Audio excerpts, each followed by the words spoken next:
Good morning, this Pradeep from prudent broking services. S&P 500 और Nasdaq में कल 0.2% और 0.3% की बढ़त देखी गई और इनके लिए चौथा लगातार दिन रहा जब ये रिकॉर्ड हाई पे क्लोज हुए। डाउ 0.2% नीचे रहा।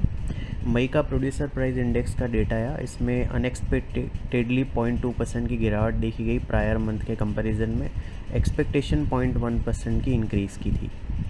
इसी के चलते यूएस के 10 year treasury yield 7 basis point गिर के 4.246% पे चले गए। डॉलर इंडेक्स हालांकि आधा परसेंट बढ़ के 105.24 पे रहा। गोल्ड 1% गिर के $2301 पर आउंस पे रहा। WTI क्रूड फ्यूचर्स 12 सेंट्स बढ़ के 78.62 पे, ब्रेंट फ्यूचर्स 15 सेंट्स बढ़ के $82.75 पर बैरल पे रहे। यूरोप में FTSE 0.6% गिरा। डेक्स और कैक में 2% की बड़ी गिरावट देखी गई। हमारे मार्केट में दोनों मेन इंडाइसेस 0.3% ऊपर रहे और फ्रेश रिकॉर्ड हाई बनाए दोनों ही ने। सेंसेक्स 204 पॉइंट्स बढ़ के 76,810 पे, निफ्टी 76 पॉइंट बढ़ के 23,399 पे क्लोज हुआ। निफ्टी के मिड कैप इंडेक्स में 0.8% की, स्मॉल कैप इंडेक्स में 0.7% की बढ़त देखी गई। ये इनके लिए 7वां लगातार दिन रहा बढ़त का और दोनों ही ने फ्रेश रिकॉर्ड हाई बनाए।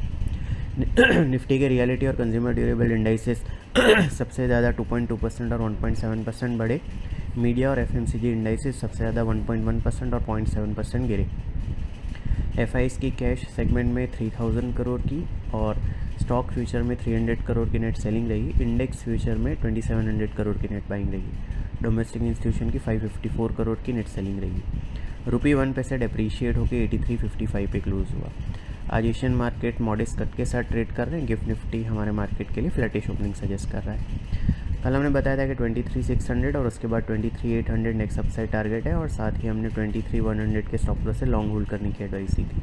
निफ्टी ने 23,481 का हाई बनाने के बाद 23,399 पे क्लोज दिया।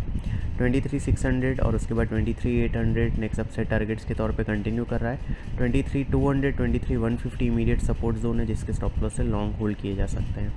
सिक्योरिटीज़ मार्केट में इन्वेस्टमेंट बाजार जोखिम के अधीन है। डिटेल डिस्क्लेमर के लिए www.prudentbroking.com/disclaimer.espx को विजिट करें। Thank you.